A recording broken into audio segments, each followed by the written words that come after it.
Dando sequência, então, para os nossos encontros em que a gente está abordando a playlist, está aqui embaixo. É que eu estou usando aqui como suporte para colocar o celular e gravar para vocês, senão eu mostrava. Dá uma olhadinha nos vídeos anteriores. É Poder versus Força, do David Hawkins, que ele fala sobre os níveis de consciência. Essa semana, eu não sei se quarta-feira ou sexta-feira, a gente vai terminar esse livro, não porque a gente vai ver tudo, mas a gente está vendo as partes mais importantes dele. Normalmente eu faço de cabo a rabo, só que a gente vai entrar num campo muito filosófico e aí com certas implicações que não vão interessar para o nosso propósito. Mas tem muita coisa ainda pela frente essa semana.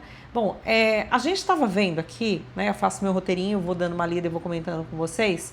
A última coisa que a gente viu no encontro passado na sexta-feira foi o nível de consciência abaixo de 200, né? Que você não tem quase poder ali. Você ainda está na esfera do negativo. Quando você vai de 200 para cima, você já está no positivo. Aí vocês vão ver mas eu vou desde lá de baixo, tá? A gente vai esmiuçar. A gente vai um por um, hoje e amanhã.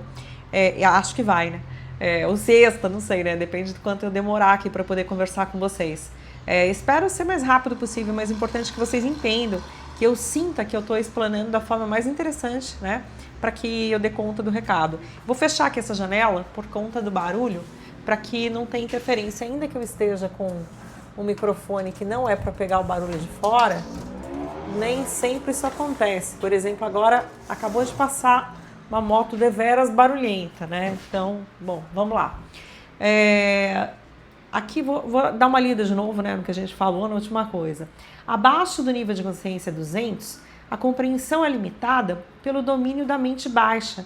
Ela é capaz de reconhecer fatos, mas ainda não está apta a compreender o que se entende pelo termo verdade. Ela confunde a res interna com a res externa. Bom, res, na verdade, é coisa, né? Então ela confunde a coisa interna com a externa. A realidade subjetiva, ela não tem uma separação clara da realidade objetiva. Então, nesse nível, que é abaixo de 200, aquilo que eu sinto tem uma força tão grande que ela vai obliterar o meu poder de visão e de compreensão do que está fora, né?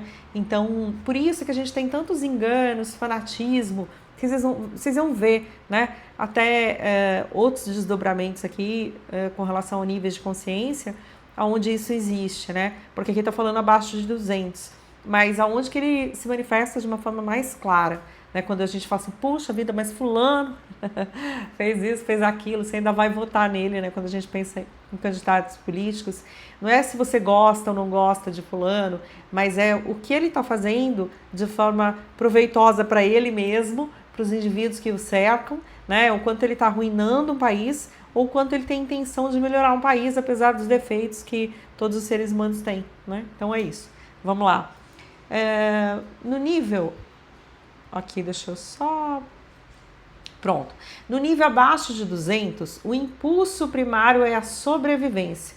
Apesar de bem no fundo da escala, nas zonas de desespero e depressão, até essa motivação falta. Então, a gente pode pensar, gente, é horrível, né? O nível de sobrevivência, quando você tá nele. Porque tudo é competição, tudo é escassez, tudo é falta, né? Você tá lutando, sabe luta? Quando você tem que pôr muito esforço para fazer as coisas, para você obter o teu sustento. Aí você fala, mas Carla, isso não é a realidade? Bom, 85% das pessoas, David Hawkins diz, que estão calibradas nisso.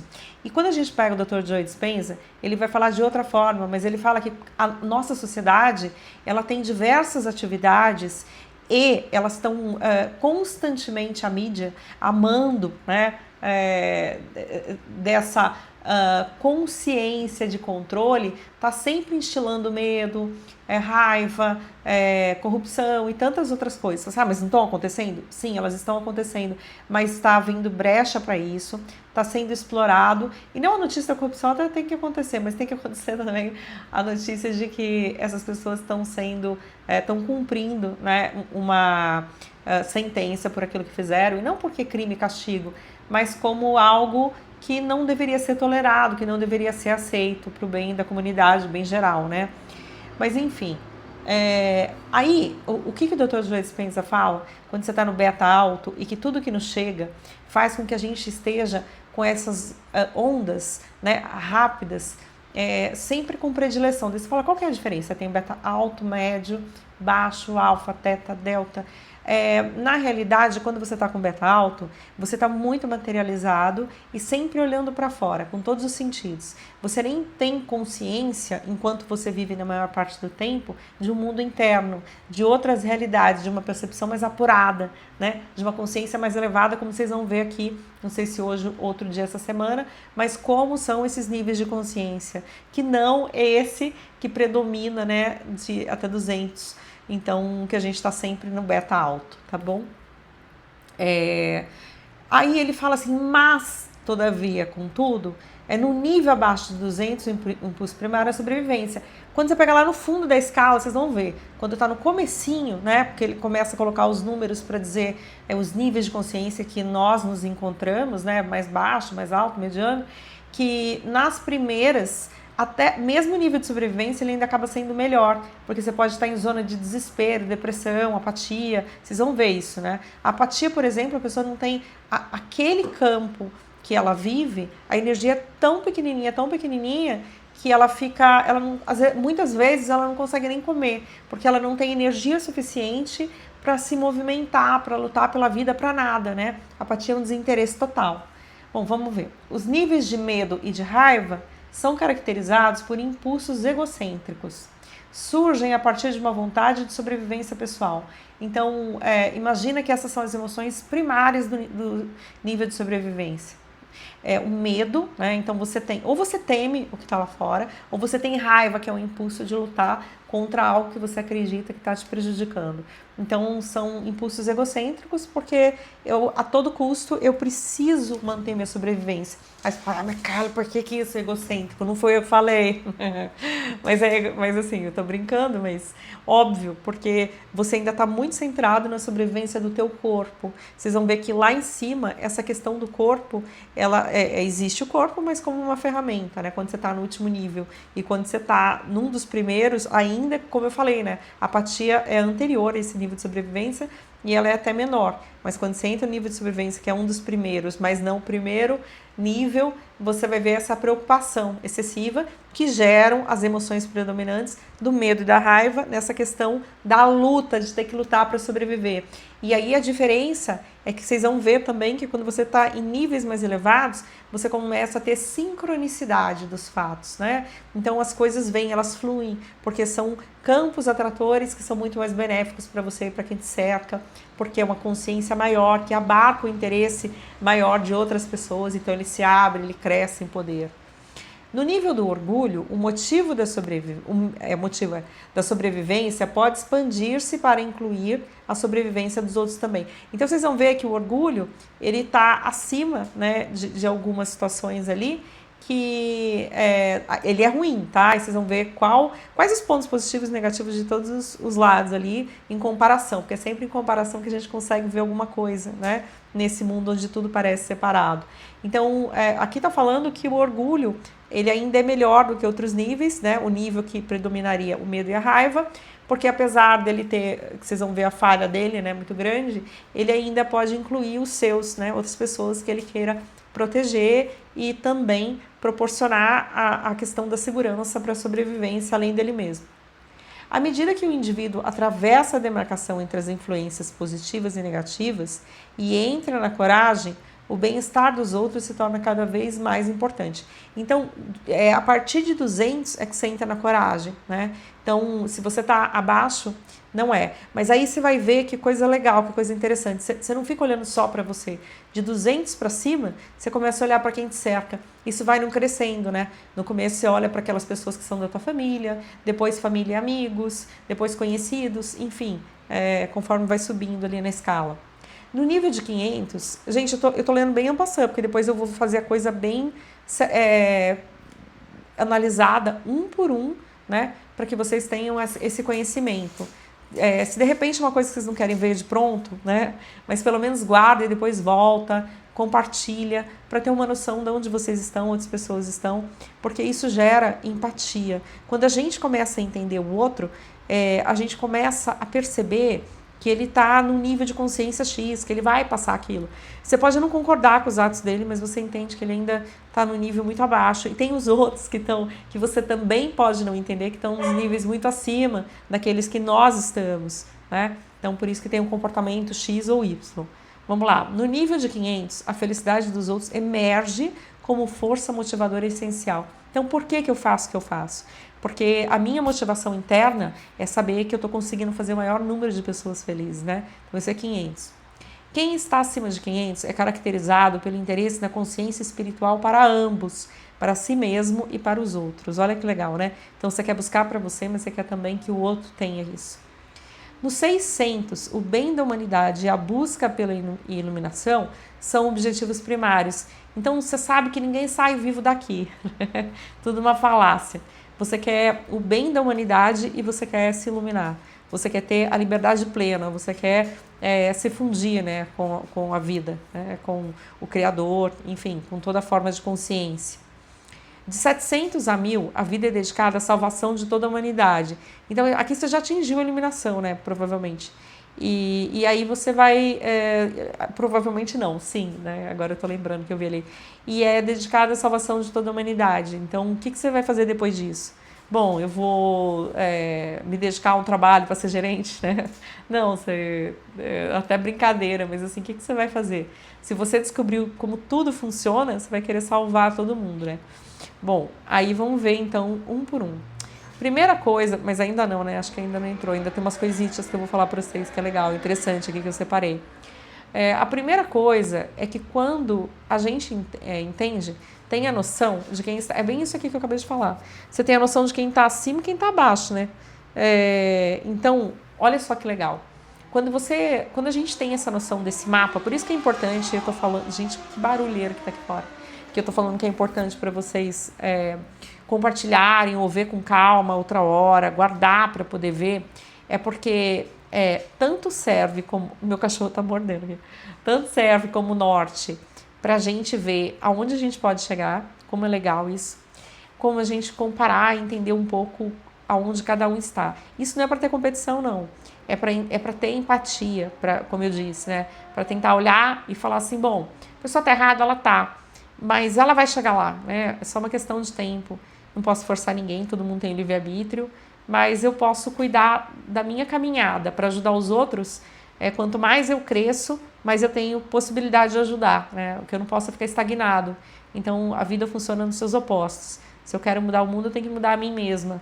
Se eu quero, quanto mais eu conseguir, né, tá em estado maior de consciência, então é porque eu fiz o meu trabalho de casa, continuo fazendo e vou ter essa amplitude, né? Porque daí você tem o poder. Por isso que chama poder versus força. Não preciso forçar nada. O poder vem dessa egrégora que eu participo, desse nível de consciência que me é concedido por estar dentro dele, né? Porque quanto mais eu subo, mais impessoal fica a minha consciência. E aí eu participo da força do Criador, de Deus, da deusa, né? Enfim, da força amorosa, inteligente, que organiza tudo, né? Mas a gente é centelha divina, mas está muito identificado com o ego. Quando eu vou deixando essa identificação, né, eu tenho consciência, sim, mas uma consciência muito expandida. Então, o amor toma conta da minha alma, a direção, a minha vontade é como a vontade do todo, né? Então, as coisas mudam e por isso que o poder vem junto comigo, né? Não eu, no caso, mas estou dizendo todos nós. Bom, vamos lá. Ao longo da história, todas as grandes religiões do mundo e disciplinas espirituais têm se preocupado com técnicas para ascender por meio desses níveis de consciência. Então, gente, isso não é uma coisa nova, não é o David Hawkins que descobriu. Ele simplesmente catalogou, né? E ele foi depois medindo pessoas, coisas, situações, fatos, usou como para a própria jornada e para poder auxiliar os demais. A motivação de Mahatma Gandhi, calibrada em 760, imagina esse homem, que maravilha, hein? Então, porque assim, os últimos níveis é de 700 a 1000, então estava 760. Estava muito perto do topo da escala normal da consciência humana. Então, ele estava quase no ápice, gente. Gandhi ganhou nessa luta porque a sua posição era de poder muito maior. O Império Britânico, calibrado em 175, representava a força. E sempre que a força encontra o poder, é eventualmente derrotada. Então, gente, imagina, né? Como que ele libertou a Índia, que era subjugada pela Inglaterra. Então é a coisa mais curiosa, mais bonita, né? Ele, no princípio da vida dele, era um advogado, e aí depois ele deixou e ele foi evoluindo, ascendendo. Eu tô rindo que meu cachorro tá usando todas as táticas para que eu saia com ela, né?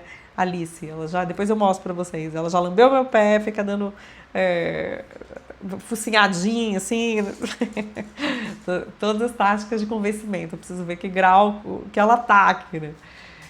Mas voltando, então Gandhi, ele estava muito no ápice, muito. Então, imagina que o campo atrator dele, o tanto que ele estava identificado com uma consciência superior, né? O tanto que ele estava fora da individualidade, tinha individualidade, mas bem identificado com essa expansão de consciência, com o Criador e com vários atributos do Criador, da fonte. Então, isso lhe dava um poder muito grande. Então, você tinha a força, né, a força de império da Inglaterra, que, imagina, calibrava em 175, né, que queria, pelo uso da força, desse poder bélico, né, e ele tinha um outro poder, que era um poder espiritual, que era um poder que conversava com a consciência de todas as pessoas, um poder atrator enorme, porque quando você amplia essa consciência e se está nessa iluminação, você consegue, parece que acender, como se você acendesse uma chama em cada pessoa que você encontra, porque as pessoas olham para os teus olhos, as pessoas olham e sentem em você essa chama, essa luz, elas sentem em você a presença, né? A presença real. Então ele conseguiu derrotar. E aí, uma pergunta que fica, quando a gente vê, né, pessoas que se dispõem a fazer coisas incríveis pelo país, isso assusta muito o sistema, porque elas são separadas, né, elas têm um grau mais elevado de consciência e elas são iluminadas por essa força, elas estão no nível mais elevado, por isso elas têm, né, essa participação de uma consciência mais elevada. Então, assusta e existe uma tentativa vã, né, de desmoralizar. E quando for o momento oportuno, as coisas vão se modificar, né? Então, é um dia de cada vez. Mas os meus parabéns, essas pessoas muito corajosas, que não precisam dos meus parabéns, porque elas não estão ancoradas no que as pessoas pensam delas. Elas estão ancoradas aqui, né, com o alto, então a percepção de uma consciência expandida. Mas vamos lá. Ao descrever as correlações emocionais dos campos de energia de consciência, é bom lembrar que raramente eles se manifestam em estados puros no indivíduo. Isso é muito legal, gente, porque eu já fiz teste para ver onde eu calibrava. Assim, eu já tive estados de consciência que foram muito além. Assim, acho que eu calibrei lá nos picos da galáxia. Só que eu não estou vivendo isso, não. Então, isso não me faz melhor do que ninguém. Foram experiências para que eu pudesse ter uma percepção. Eu queria muito evoluir. Tudo que a gente pede com o coração bate na porta e a porta será aberta, né? Eu queria muito sair daqui, mas era pela evolução. Então, eu experimentei diversas coisas, senti o amor dos santos, senti muita coisa boa e senti o que era bem-aventurança, né? Durante um mês. Mas depois eu caí, né? Então, eu não fiquei lá. E a gente todo mundo é igual, ninguém é melhor do que ninguém. Simplesmente a gente tem caminhos que a gente vai seguindo e a gente, às vezes, abre um pouco as portas. Vocês vão ver até aqui que vai falar. Pessoas que tiveram EQM, muitas vezes conheceram esses picos elevados, como eu conheci também. Eu não tive EQM, mas eu acho que talvez por eu ter nascido prematura, não sei se foi isso, e buscar muito a parte espiritual, ter feito iniciação quando eu tinha 15 anos, então eu tinha uma certa facilidade, mas lógico que eu procurei. Eu vivi o inferno e vivi o paraíso, né? E o paraíso foi essa constância durante um mês, e é uma coisa tão boa, mas tão boa, que era assim, como se eu tivesse aberto uma janela e eu tive experiências de entender que a nossa consciência não era individualizada, que a gente participava de uma consciência muito maior, não pensava de forma apartada, mas quando você abria, eu não sei, é ruim, difícil colocar em palavras, né? Mas o amor, assim, que eu senti também pelas pessoas era uma coisa assim, porque eu me via em todas as pessoas, né? Enfim, teve várias experiências, e elas foram muito ricas. E eu pensei o seguinte, quando tudo passou, você fala, por que passou? Eu acho que eu não sei se foi a subida da Kundalini, ou portanto que eu queria experimentar tudo isso, eu consegui ficar um mês. Mas aí parece que eu entrei numa frequência baixa, parece que foi a questão do deserto, né? Que as pessoas falam, né? Por exemplo, de Cristo, 40 dias no deserto, alguma coisa assim. Mas aí eu fiquei no outro extremo, com as portas muito abertas e sentindo como se fosse a energia daqui, a frequência, a vibração. Não consegui acessar ali, eu quase enlouqueci, então só foi a parte 2. Mas não necessariamente isso vai acontecer com as pessoas, né? Porque aconteceu isso comigo, de ir para um lado e para o outro, não foi questão não de, como algumas pessoas podem pensar, ai, é bipolar, né? Porque não era maníaco. Quando eu fui para um lado muito positivo, eu não tinha picos de emoção, nada disso. Tava paz, tranquilidade, bem-aventurança, sabe? É que isso realmente, vocês vão ver aqui em nível de consciência. Mas eu não fiquei nesse nível porque eu voltei, talvez para experimentar as duas coisas, talvez porque eu só tenha tido esse acesso, essa possibilidade para conhecer mesmo, né? E sei lá, eu acho que eu preciso ainda me abrir mais, consolidar algumas coisas para poder ficar, né, lá em cima. Então não foi o caso ainda, mas eu sei que existe. Então muitas vezes quando eu converso com as pessoas, que elas podem estar desanimadas, eu falo, gente, o melhor está por vir. Aí você fala assim, mas como assim? A gente vai envelhecer, tem guerras, vai morrer, vai ter doença, vai ter dor, vai ter isso, vai ter aquilo. O corpo é uma ferramenta mesmo e é temporário, né? Mas assim, é a possibilidade da nossa libertação, da nossa iluminação. E existe um mundo tão amplo, tão independente de onde se esteja, na Terra ou em outros lugares, está dentro da gente. Então, quando Cristo falava, né, em verdade vos digo, o reino está dentro de vós. E então, quando a gente atinge isso, a gente pode estar em qualquer lugar, que a gente está no paraíso, porque não tem a questão da localidade, tem a questão da identificação, né, de nível de consciência. Mas vamos lá, que eu não estou nesse nível ainda, eu só passei por ele. Tem muito para aprender aqui, tem muito para aprender, para ensinar, então vamos continuar.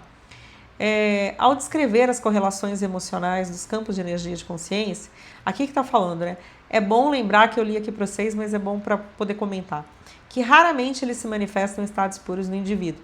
Uma pessoa pode manifestar um nível numa área e outro completamente diferente em outra. O nível de consciência geral de um indivíduo é a soma do efeito total de todos esses vários níveis. Então, gente, isso aqui é legal que a gente pare e pense, porque às vezes eu falo assim, nossa, mas eu consegui calibrar em X, mas eu estou me identificando tanto com outros sentimentos, outros níveis. Então, depende da área, depois você faz uma soma, né, e vai dar uma média. Na verdade, todo mundo tem curiosidade, né? Eu fiz o meu, assim, para ver onde eu estava. E tô longe, não vou contar para vocês onde eu tô não, porque isso não interessa. O interessa é vocês fazerem e achar o de vocês, né? E é como eu expliquei em outra aula de playlist, vocês dão uma olhada lá que eu explico direitinho como fazer, então vocês podem fazer e descobrir. Mas assim, não é em tudo, né? Então vocês podem ter uma média mais ou menos e não se assustem se tiver alguma coisa para baixo ou outra muito para cima, né? Quando a gente vai crescendo, a gente vai catando os caquinhos que ficaram pelo caminho, vai aprende para cá, para lá, igual fosse um diamante bruto, né? E ver onde precisa consertar. E parece meio ridículo, né? Nossa, mas eu vi lá em cima e tô aqui embaixo. Como é que pode uma coisa dessas, né? Então aí embaixo é relativo, até que eu tô bem. Mas falta muito, né? E tem horas que a gente cai legal, né? Que você vai para uma coisa, para outra, aqui não tá bom. Mas aí a gente, como já experimentou de um tudo, menino, daí você sabe que é facinho de voltar. Você fala, não, deixa isso de lado, posso ficar triste por um tempo, tipo meio período do dia, depois passa e tá tudo certo. Então é assim que a gente tem que encarar as coisas, porque tudo é aprendizado. Se você pensar que isso é uma grande escola, isso é um grande aprendizado, então tá tudo bem. Mas vamos lá, então. 20, ele começa aqui dos menores, né? Então, quando a pessoa está calibrando em 20, ou uma emoção calibrada em 20, é vergonha.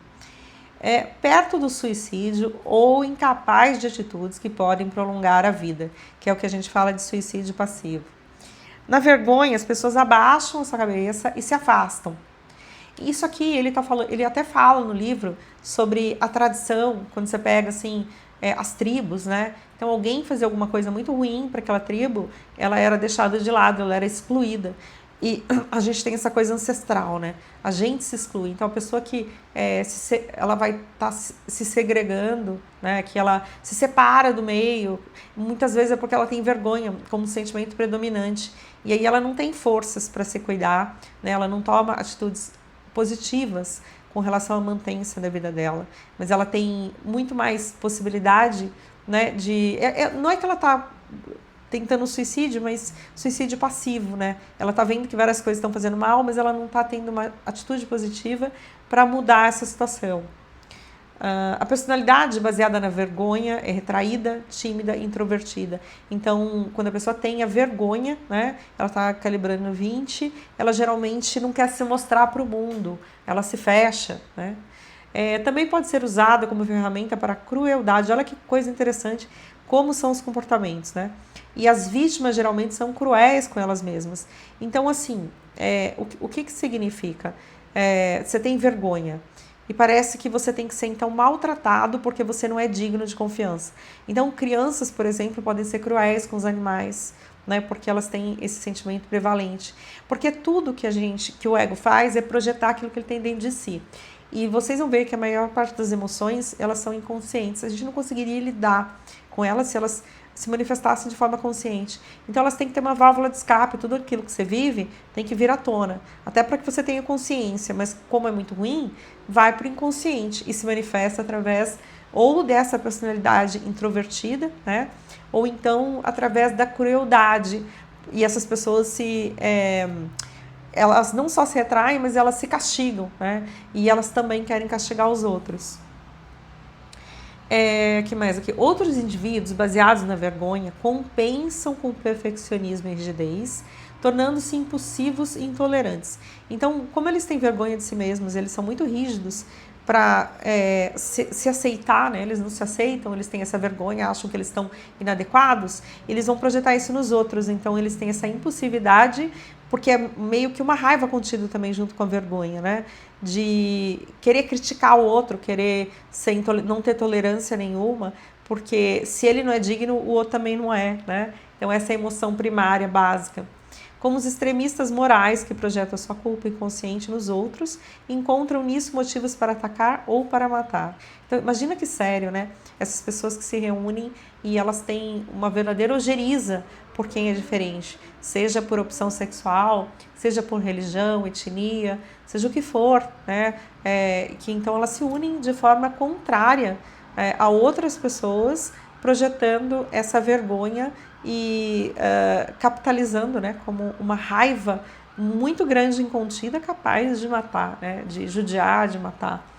Então aí vocês veem o motivo. Não que isso não tem que ser identificado, tem que ser identificado, tem que ser tratado, né? E como é que você vai fazer com essas pessoas para que tenha recuperação. Mas, ou se vai ter recuperação ou não, depende do nível. Mas a questão é entender por que isso acontece, né? Isso é muito importante, essas emoções muito baixas, porque pelo menos a gente pode ter empatia, pode ter uma compreensão, né, que um sentimento muito baixinho ali, uma emoção muito baixinha, quando ela não é bem trabalhada, o que ela pode ocasionar, né? O que pode dar frutos dela. Por destruir todo o nível de personalidade do indivíduo, resulta em vulnerabilidade para outras emoções negativas, como a raiva que eu falei aqui. A gente ainda está dentro da vergonha, tá? Sempre que eu continuo lendo, é sempre que está dentro daquele patamar, que é o nível 20. Produzindo frequentemente falso orgulho, raiva e culpa. Então são as emoções aqui que a gente vê que elas são provenientes da vergonha, né? O que acontece. Culpa, a gente vai ver mais um só e depois vai continuar no outro vídeo, porque tem bastante conteúdo. Calibrando no 30, tem a culpa, que ela é utilizada para manipulação e punição. Projeção em terceiros para puni-los por culpa inconsciente mal resolvida, né? Rituais públicos de assassinatos de pessoas e animais, pena de morte. Bom, aqui eu vou comentar um pouquinho com vocês, que é bem curtinho esse que eu coloquei, mas a culpa é utilizada por muitos líderes, como líderes religiosos, normalmente, né? Que vão tentar colocar uma culpa nas pessoas, ou até controle em narrativas que falam assim que as pessoas brancas são culpadas, né? Então, assim, se você é homem, hétero e branco, você é culpado por tudo isso, né? Como assim, né? Mas é uma forma de tentar colocar uns contra os outros, né? E é bem pensado, isso não é aleatório, não é um preconceito puro e simples. Então, essa manipulação, né? Instilar a culpa nas pessoas, instilar a raiva, né? Projeção em terceiros para puni-los, então, por culpa inconsciente mal resolvida. Então, eu tenho uma culpa de algo que eu não fiz, eu preciso trabalhar aquilo, só que eu não sei como. Se você fizer, né, um tratamento comigo, com uma hipnoterapeuta, principalmente se ela tiver uma especialização em Quantum Healing, eu vou ajudar você a trabalhar a sua culpa. Mas se você não trabalhar, você vai projetar no outro e vai achar que o outro é culpado de muitas coisas. E se ele for ou não, o problema é dele. Mas você vai querer puni-lo, você vai querer castigá-lo, porque você acha que fazendo assim, você está se punindo. Aí você fala assim, mas como que eu acho se eu nem sei que eu acho isso tudo? Porque, na realidade, a nossa separação, o nosso individualismo, ele é hipotético. Não é que ele existe no nível de consciência, não existe em níveis de consciência mais elevado, né? E aí, verdadeiramente, eu uso uma mistura perigosa e inconsciente de ego com espiritualidade, aonde no outro, quando eu projeto, verdadeiramente o outro é parte de mim. Mas ao invés de eu me corrigir, eu estou espalhando o mal porque não soube, né, achar uma solução dentro de mim mesma. E ela vai continuar ali, forever, enquanto ela não for tratada. Eu vou continuar sendo um pentelho, uma pentelha, tentando infligir dor nas outras pessoas, né? Então é isso, gente. A gente chegou até o número 30 da culpa. No outro dia, que vai ser na quarta-feira, a gente vai dar continuidade, começando pela apatia, que é o número 50. Depois vai vir coisa boa, tá? Depois de 200 para cima. Então não se aflijam, porque parece aquela música até... tinha uma música que falava de todos os tipos de doença, que são emoções, né? Mas febre, tuberculose, nananã, dos Titãs. Então, não fiquem com medo, não. É só uma questão de compreensão dessas emoções e níveis de consciência. Um beijo pra você. Obrigado por ter assistido. Curte, comenta, compartilha, salva esse vídeo. E a gente se vê, a gente se fala no próximo vídeo. Tchau, tchau. Fui.